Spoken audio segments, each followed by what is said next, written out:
힘 있는 찬양 감사합니다. 참 우리가 한 성령 안에 있다는 것을 종종 느낄 때가 있죠. 생각은 다르고 서로 이야기는 하나 안 했지만 서로 통하는 게 있고, 오늘 우리 남전도회가 찬양을 이렇게 해줄 때 하나님의 은혜를 기억하자, 그리고 우리 특송할 때 헌신하는 일에 대해서 하나님 일꾼을 부르신다. 제 설교 내용이 그렇습니다. 은혜를 기억해서 헌신하자. 너무 참 감사한데요. 오늘 본문을 가지고 믿음은 선택이다, 이런 제목으로 말씀 전할 텐데요. 또 부제가 하나 있죠. 얼떨결에 건너 홍해 사건에서 여리고 성을 무너뜨리는 믿음으로. 이게 그 주제 내용인데요. 한번 따라했으면 좋겠습니다. 얼떨결에 건넌 홍해 사건에서 여리고 성을 무너뜨리는 믿음으로. 이거 하나만 기억하시면 됩니다. 오늘 설교에서. 믿음은 선택이다. 결국 우리가 선택해야 되는데 시즌이니만큼 또 이런 설교가 좀 할 때가 좀 됐죠. 12월이 남았지만 12월은 정말 정신없이 바쁘잖아요. 특히 교회적으로도 12월 달은 굉장히 바빠서 정말 어떻게 보내는지를 모를 정도로 이렇게 분주하기 때문에 11월 달이 정말 한 해의 우리의 신앙을 되돌아보기에 가장 적절한 시간들이 아닐까. 그리고 11월 달 되면 각 전도회 교육부서에서 새로운 임원과 이제 새로운 교사들을 인크루팅하기 위해서 굉장히 다니기 시작합니다. 굉장히. 제가 이 시즌에 전화 오는 것을 가장 두려워합니다. 이 시즌에 전화 오는 게 결코 달가운 전화는 거의 없더라고요. 목사님, 이번에는 힘들 것 같습니다. 그냥 그만 내려놓고 싶습니다. 대부분이 그런 전화입니다. 그래서 이런 내용에 다시 한번 우리의 신앙을 다시 한번 점검하고 결단할 수 있는 그런 시간이 필요하지 않을까 생각되어지는데요. 연말이 되면 늘 유행처럼 떠도는 말이 있죠. 다사다난한 한 해였다. 우여곡절이 많았고 천신만고 끝에 여기까지 온 것 같다, 그런 생각이 드는데요. 그럴 때면 우리는 항상 그런 생각이 듭니다. 우리 인생에도 마치 홍해가 한번 갈라지는 그런 역사가 한번 일어났으면 좋겠는데, 언제쯤 나에게는 이런 홍해가 갈라지는 역사, 하나님 언제 나의 인생 가운데 이렇게 뻥뻥 뚫리는 이런 기적을 한번 베풀어 주시겠습니까? 어려움이 오래되다 보면 우리의 기도가 불평이나 그리고 실망이 되어지기도 하는데요. 혹시 여러분의 인생 가운데 홍해가 갈라지는 듯한 하나님 놀라운 기적을 경험하신 분들이 있습니까? 체험해 보신 분이 있으신가요? 아마 여전히 기도 중이지만 아직 그런 경험이 없다고 느끼시는 분들은 지금이 갈라진 홍해를 건너가고 있는 중이라는 사실을 꼭 기억했으면 좋겠습니다. 왜 그렇습니까? 홍해 사건을 우리가 한번 생각해 보면 좋을 것 같아요. 이스라엘 백성들이 출애굽하여서 이제 도망을 갑니다. 그런데 뒤에서는 애국 군사들이 이스라엘 백성을 죽이기 위해 쫓아오지 않습니까? 그때에 힘을 다해서 도망을 가는데 그들 앞에 도망간 곳이 결국에는 막다른 골목이었죠. 홍해가 그들 앞에 놓여져 있습니다. 망연자실할 수밖에 없는 그 상황 가운데서 그 누구도 상상할 수 없었고 그 누구도 감히 하나님 앞에 기도할 수 없었던 그 사건, 홍해가 갈라지는 그 일이 이스라엘 가운데 일어났습니다. 그 광경 앞에서 아마 이스라엘 백성들 입이 쫙 벌어졌을 것입니다. 말을 잇지 못했을 거고요. 그런데 우리가 이 장면에서 가만히 생각해 봐야 할 것은 마냥 좋아라고만 할 수 없는 상황이라는 거죠. 만약 여러분이라면 그 상황에서 자신 있게 홍해에 뛰어들 수 있다, 한번 손 들어 보시기 바랍니다. 남의 이야기니까, 내가 들어갈 거 아니니까. 그리고 우리는 그 결과를 알기 때문에 하나님의 놀라운 기적이다, 편안한 마음으로 거기에 뛰어들었을 거라고 생각했을 텐데요, 막상 이스라엘 백성들이 그들 앞에 생전 보지도 못한 그 광경이 펼쳐졌을 때 그들에게는 고민이 되었을 거예요. 내가 지금 너무 다급한 나머지 헛것을 보고 있는 것은 아닌가? 혹시 이 홍해를 가로질러 가다가 이 바닷물이 다시 뒤덮여지면 어떡할까? 엄청난 고민들과 고뇌들이 있었을 거예요. 그냥 선뜻 그 홍해를 가로질러 건너갈 수는 없었을 거라는 겁니다. 그런 상황에서 이스라엘 백성들이 홍해를 건넌 것은 더더욱이나 믿음으로 건넌 것은 아닙니다. 하나님께서 오죽했으면 이스라엘 백성을 향해서 내가 이 백성을 썰어버리겠다고, 모세야 너로 새로운 민족을 만들어 가자, 끊임없이 하나님을 거역하고 하나님을 반역하였던 민족이 이스라엘 백성이지 않습니까? 그런데 그런 이스라엘 백성이 하나님의 역사라고 믿고 그 홍해를 건널 리는 만무하다는 거죠. 그럼 어떤 심령으로 건넜을까? 오늘 제목처럼 그냥 얼떨결에 건넜습니다. 왜? 뒤에서는 그 애국 군사들이 쫓아오니까 자신의 생명을 조금이라도 더 연장할 수 있는, 일단은 살고 보자는 그 심정으로 홍해를 건너갔다는 거죠. 건너는 동안에도 늘 신기하기도 했겠지만 불안했겠죠. 언제 이 물이 다시 뒤덮일지 모른다는 그 불안감 속에서 그들은 어쨌든 이 홍해를 빨리 건너가기 위해서 다름박질했을 것입니다. 그리고 그들이 홍해를 다 건너온 뒤에 안도감이 들었을 때, 그리고 애국 군인들이 홍해에서 수장되는 사건을 바라보았을 때 그제서야 하나님의 기적이었구나, 하나님의 역사였구나, 하나님을 향하여서 드높이 찬양하는 일들이 그들에게 일어났다는 것입니다. 우리 신앙생활도 이와 같지 않습니까? 우리도 홍해를 지나는 동안에는 이것이 하나님의 은혜인지 하나님의 기적인지 그것을 알 수가 없습니다. 우리도 다들 경험했겠지만 지나고 났을 때 우리는 뭐라고 이야기합니까? 하나님의 은혜였다고. 부인할 수 없고 부정할 수 없는 고백이지 않습니까? 하나님의 은혜였다고. 그렇지만 그 과정은 어떤가요? 그 시간들을 감내해 오면서 지나오는 그 시간 동안에는 참으로 힘들었죠. 혹독했죠. 하나님에 대해서 원망이 될 때도 있고요, 우리의 신앙에 대해서 회의감이 들기도 했습니다.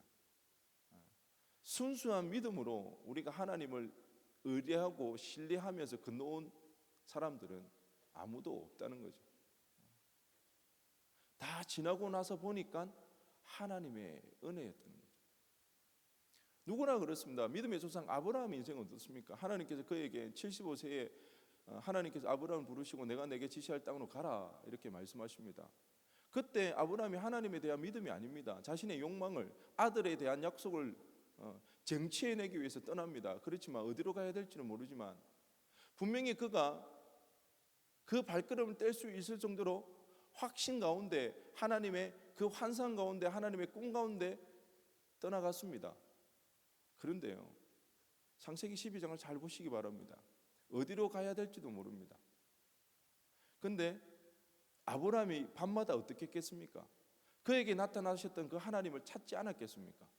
하나님, 나에게 말씀하셨던 그 하나님 어디로 가야 됩니까? 밤마다 하나님 앞에 기도하지 않았겠습니까? 그런데요, 하나님 한 번도 나타난 적이 없습니다. 아브라함아, 여기로 가라. 아브라함, 오늘은 이쪽으로 가야 된다. 그런 적이 없습니다.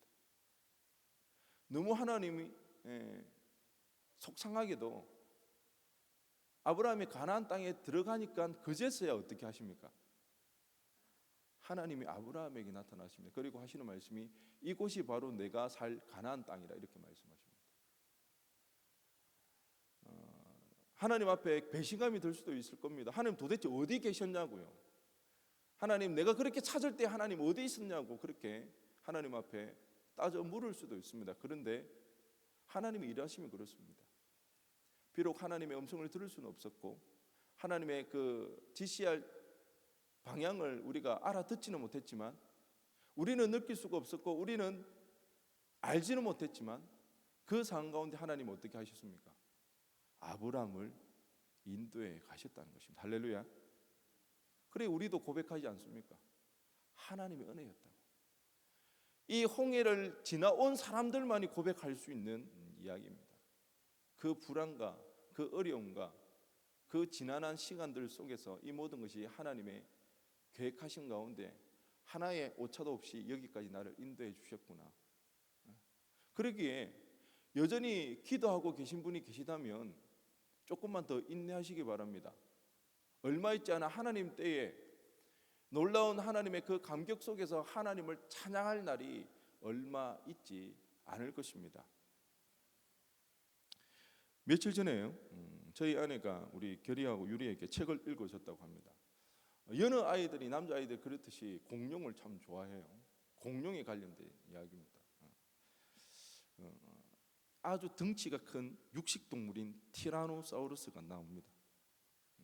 그리고 거기에 이제 막 알에서 깬 그 안킬로사우루스를 이제 잡아 먹으려고 딱 하는 순간에 이 안킬로가 그 티라노를 향해서 아빠라고 부릅니다.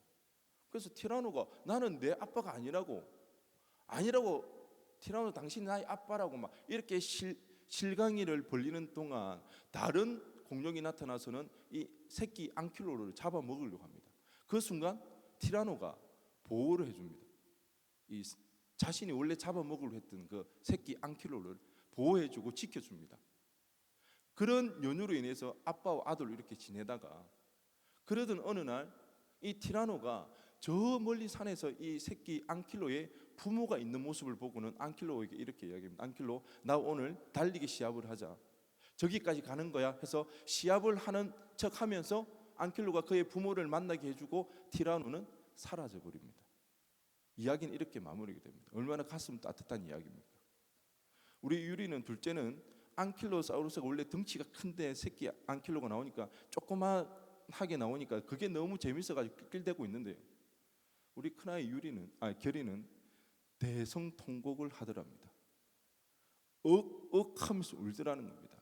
옆에서 우리 유리는 막 재밌다고 웃고 있고, 왜 그래 하고 물어봤더니 티라노가 자기 자식도 아닌데 그 안킬로를 사랑하고 보살펴 줬는데 헤어져야 되는 게 너무 슬펐다면서. 내가 그 얘기를 들은 순간 제 마음에는 엄마 아빠한테나 좀 잘하지. 우리가 어떻게 자기를 그렇게 사랑해 주는지 티라노 마음은 그렇게 잘 알면서 어떻게 우리 마음은 그렇게 못 알아주는지.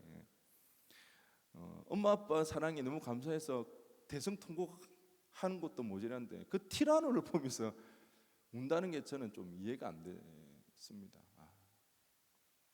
앞으로 더 기대가 됩니다. 어떤 일들이 스펙타클하게 일어날지. 그런데요, 사실 우리의 모습이 바로 이와 같다는 거죠. 하나님의 은혜였는데, 여기까지 우리가 지내온 것이 하나님의 완벽한 은혜였는데 여전히 우리 삶에 부족하고 힘든 것으로 인하여서 하나님을 신뢰하지 못하고 하나님을 바라보지 못하고 원망하고 불평하고 또한 살만하면 세상의 한눈 팔기 일수인 우리의 모습인 것 같습니다. 은혜를 입었다면 이제는 그에 걸맞게 자라나야 되지 않을까 하는 생각이 드는데요. 그것은 하나님을 믿는 것을 자기 좋을 대로 믿는 게 아니라 하나님의 마음을 헤아리어서 그분의 뜻대로 믿는 것이지 않을까. 믿음도 보면 자기 좋을 대로, 자기 방식대로, 자기 방법대로 가만히 들여다보면 그것은 하나님의 뜻과는 무관한 자신의 욕심을 채우기 위한 믿음의 열심들이 많더라는 거죠. 그게 아니라 은혜를 안다는 것은, 성숙하다는 것은 아버지의 부모의 마음을 헤아려서 그분이 원하는 뜻대로 믿고 살아가는 것, 그것이 필요하지 않을까. 어린 시절 부모님의 손을 잡거나 아니면 등에 업혀서 홍해를 건너갔던 이스라엘 백성들이 이제는 그들이 주축이 되어져서 옛날 일을 기억하면서 요단강을 건너게 되어집니다. 그리고 오늘 본문에 나와 있듯이 여리고 성 앞에 이제는 서게 됩니다. 신학자들이 연구한 거에 따르면요, 이 여리고성은 굉장히 오래된 도시라고 합니다. 몇천 년이 된 그런 도시인데요, 당시 여리고성의 크기는요, 폭이 200m, 길이가 약 100m로 대략 그 성 안에서 1,500에서 2,000명 정도가 살 수 있는 중소도시를 형성하고 있었다고 합니다. 성 안에뿐만 아니라 성 주변에서 많은 사람들이 살고 있었는데요, 이미 여리고에 사는 사람들과 성 주변에 사는 많은 사람들이 이 이스라엘 백성들에 대한 소문을 들었습니다. 하나님께서 이스라엘 백성을 어떻게 이끌고 나왔는지 그 소문을 인하여서 굉장히 두려워하고 무서워하고 있었습니다. 그뿐만 아니라 우리가 알다시피 출애굽할 당시 장정만 60만 장정이었습니다. 물론 그 일시대가 다 죽었지만 여전히 그만한 수치를, 그만한 군사를 가지고 있는 민족이 이스라엘 백성입니다. 그러니까 1,500, 2,000, 기껏해 2,000명 되는 여리고 성 주민들이 얼마나 두려워 떨었겠습니까? 그렇지만 그 성도 경고했습니다. 섣불리 쉽사리 그 성을 함락하기가 쉽지 않은 그런 상황이었습니다. 그러기에 이스라엘 백성에게도 하나님의 도우심이 절실한 때였습니다. 그런데요, 우리가 알다시피 하나님이 내놓으신 그 해결책이라는 게 너무 비상식적이라는 거죠. 그리고 우스꽝스러운 내용이었습니다. 용맹스럽게 쳐들어가 싸움을 벌이는 게 아니라 아무 소리도 내지 않고 하루에 한 바퀴씩 돌죠. 그리고 마지막 날에 7바퀴를 돌고 나팔 소리가 날 때 함성을 지르면 된다는 거예요. 한 번도 들어본 적이 없는 전쟁의 양상이죠. 어찌 보면요, 어려운 일은 아니죠.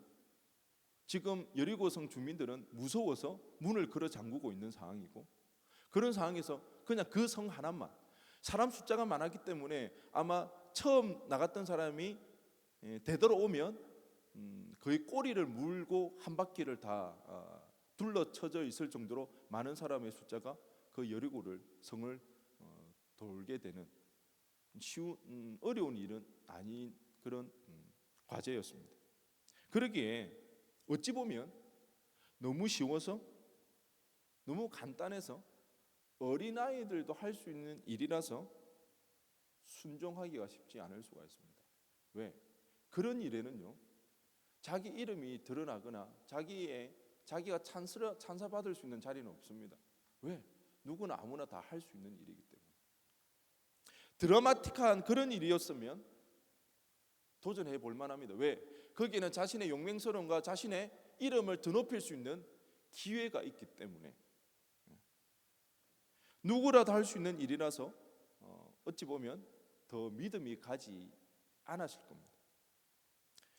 당시의 상황을 우리가 어렵지 않게 상상해 볼 수 있는데요, 처음에는 여리고 주민들이 굉장히 겁을 먹고 문을 꽉꽉 걸어 잠그고 있었지만 이스라엘 백성들이 한다는 게 뭡니까?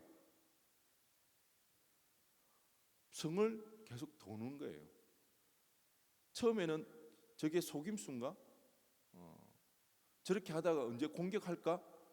쳐다보고 있다가 하루 이틀이 지나고 계속해서 그러니까 이제 이스라엘 백성을 향해서 조롱하기 시작하겠죠. 바보처럼 저게 뭐 하는 거지? 우스꽝스럽게 여기고 조롱하는 일들이, 그 소리들이 막 들리기 시작했을 것입니다. 그러기에 이스라엘 백성들에게는 믿음이 필요했습니다. 홍해를 건너는 사건이 등 떠밀려 어떨결에 건넜다면 이제는 하나님을 선택하는 믿음이 필요했습니다. 비록 그 내용이 비상식적이고 우스꽝스럽고 사람들에게 조롱받는 일을 할지라도 하나님의 그러기 때문에 하나님에 대한 믿음의 선택이 필요한 시점이었다는 거죠. 우리가 알다시피 이스라엘 백성은요, 여리고 성 앞에서 하나님을 선택했습니다. 믿음으로 하나님의 말씀에 순종함을 따랐습니다. 그리고 하나님의 역사, 하나님의 기적, 여리고 성이 무너지는 일들을 경험하게 되었습니다. 그 역사는요, 믿음을 통해 하나님의 일을 이루어 나가는 일이었습니다. 홍해를 건너와서 하나님의 은혜를 아는 사람들이라면 이제는 여리고성을 무너뜨리는 믿음을 보여야 합니다. 그때에 하나님은 우리의 믿음을 통해서 당신의 일들을 이 땅 가운데 이루어 갈 줄로 믿습니다. 우리가 해야 할 일은 그리 대단한 일은 아닙니다. 누구나 할 수 있는 일이라서 때로는요, 이름이 나지가 않습니다. 빛나지도 않고요. 그래서 우리는 대수롭지 않게 여길 수도 있는데요. 하지만 이 하나님의 일에는 여전히 하나님의 사람들이 필요로 합니다. 때로는 너무 비상식적이기도 합니다. 이렇게 바쁜데 젊은 날을 다 팔아야만 월급을 받을 수 있는데 이런 분주한 때에 교회 일까지 한다는 게 상식적으로 통하지 않을 수도 있습니다. 몇 년을 해도 우리 사회에 변화가 없어요. 그래서 우리는 비웃음을 살 수도 있습니다. 그러기에 우리는 선택해야 합니다. 믿음으로. 여러분 잘 들으시기 바랍니다. 하나님은요, 부걸하지 않습니다. 하나님은 하나님의 일을 위해서 우리에게 구걸하지 않습니다. 구걸하시는 하나님이 아닙니다. 이미 우리는 알고 있지 않습니까? 어떤 섬김이 필요한지, 어떤 헌신이 있어야 하는지, 또한 어떤 어려움이 있는지도 알고 있습니다. 올해 우리가 힘들게 겪었던 그 일이 내년에 없어질까요? 아니요. 아마 내년에도 바뀌지 않고 여전히 그 어려움이 있을 것입니다. 그래서 미련해 보일 수도 있습니다. 하지만 미련하게 바보처럼 그렇게 여리고성을 돌 때에 하나님께서는 그 성을 무너뜨렸듯이 하나님께서 당신의 뜻을 이루게 될 줄로 믿습니다. 여러분, 믿음은 뭐라고요? 믿음은 뭐라고요? 믿음은 선택입니다. 하나님이 계시 내려주는 거 아닙니다. 여러분, 하나님이 특별히 우리의 마음을 감동시키지 않습니다. 우리가 선택해야 할 일입니다. 홍해를 건너는 은혜를 경험했다면 이제는 여리고성을 무너뜨리는 믿음을 통해 하나님의 뜻을 이루어드리는 우리의 모습이 되기를 주님의 이름으로 간절히 축원드립니다. 우리 시간 다 함께 찬양하며 하나님 앞에 기도하며 나가도록 하겠습니다.